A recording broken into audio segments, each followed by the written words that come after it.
Olá, amigos. Espero encontrá-los verdadeiramente bem.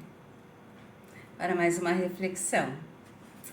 Olha, hoje nós vamos ler, eu vou ler da própria mensagem. Ela é uma mensagem que foi retirada do livro Levantar e Seguir, de Emmanuel pelo Chico. E o título é José da Galileia. E projetando ele isto, eis que lhe apareceu em sonho um anjo do Senhor, dizendo: José, filho de Davi, não temas receber a Maria. Esse é um texto de Mateus, no capítulo 1, versículo 20. Em geral, quando nos referimos aos vultos masculinos que se movimentam na tela gloriosa da missão de Jesus,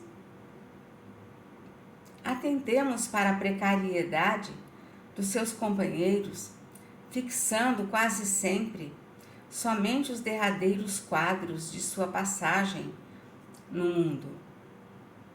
É preciso, porém, observar que, a par de beneficiários ingratos, de ouvintes indiferentes, de perseguidores cruéis e de discípulos vacilantes, houve um homem integral que atendeu a Jesus, hipotecando-lhe o coração, sem mácula e a consciência pura.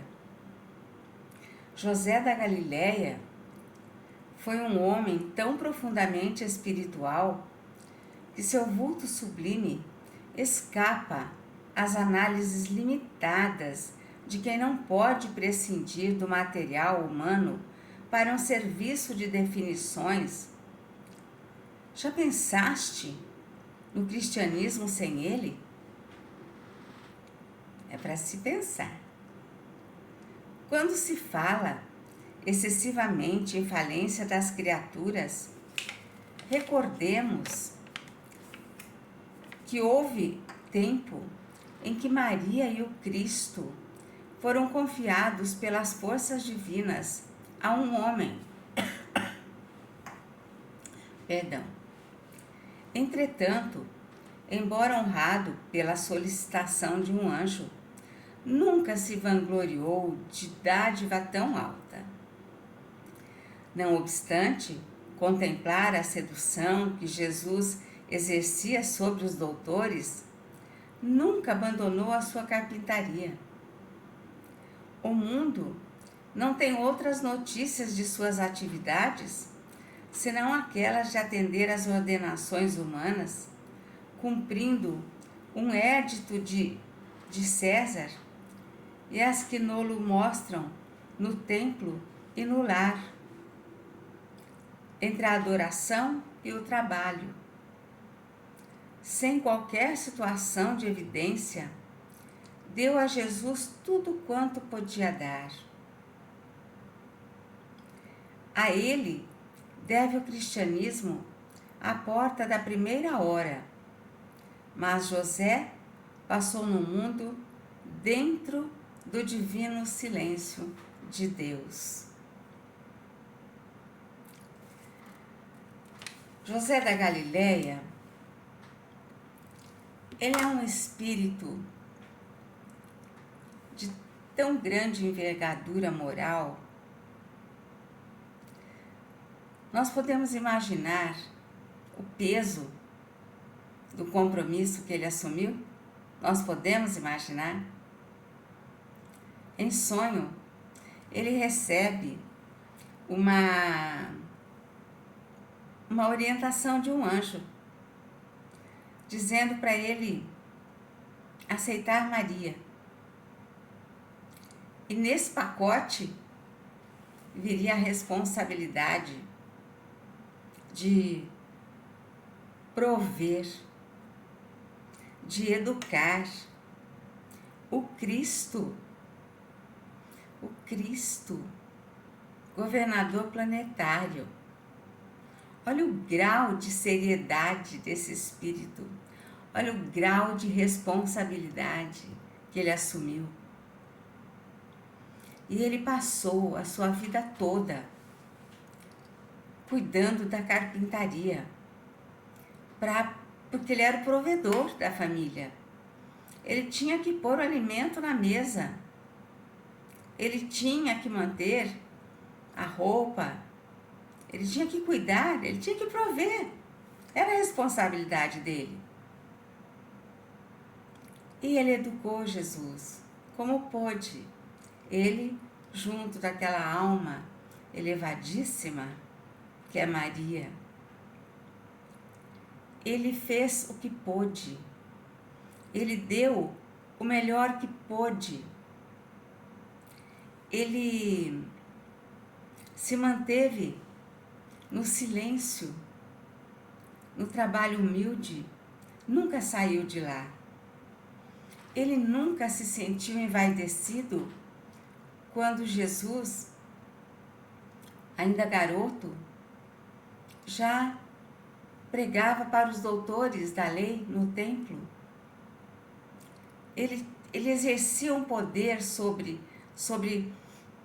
qualquer um com quem ele conversasse, porque ele estava acima de qualquer um mesmo. E José não se envaidecia disso. Nem quando Jesus desapareceu no meio da multidão e Maria, preocupada, correndo pelas ruas procurando por Jesus, que era um garoto e tinha desaparecido, e ela o encontrou no templo falando para os doutores da lei. Essa era a arte que Jesus fazia, ia pregar.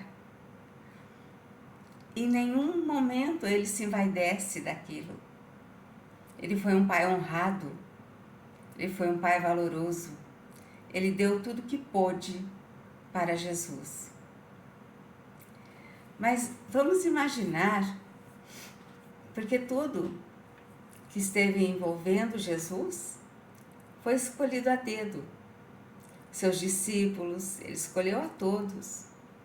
Seus enviados para nos ensinar, os profetas, todos que ficaram envolvidos ali com a tarefa do Cristo.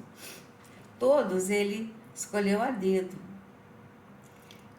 Ainda assim, ele teve uns discípulos, como diz a própria mensagem, que o abandonaram, que foram inconsequentes, irrelevantes para o Evangelho.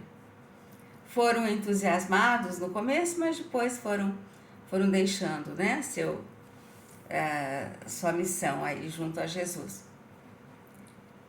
E José, no seu silêncio paterno, só obedecendo a ordem divina, ele fica ali, no seu trabalho digno, edificante, ensinando a profissão para Jesus. E sabem, quando chega Natal e todo mundo fala de Jesus, fala de Maria, pouco se fala de José. Fala-se de José, que eles fugiram por causa das perseguições às crianças, porque chegaria o Messias, aquela história toda que todo mundo conhece. E foi procurar um lugar seguro para Maria ter o seu filho. E é só isso que se fala de José. José merece ser mais reverenciado. Ele merecia ter sido mais reverenciado. Eu tenho um grande respeito por José. E eu sempre me emociono quando lembro da tarefa desse espírito, que não teve medo de assumir a responsabilidade de ser pai do Cristo, governador planetário. Para assumir essa tarefa, ele tinha que ser um espírito de alta envergadura moral, assim como Maria. Muita paz a todos. Fiquem com meu beijo. com o meu abraço mais apertado. Muita paz, muita luz.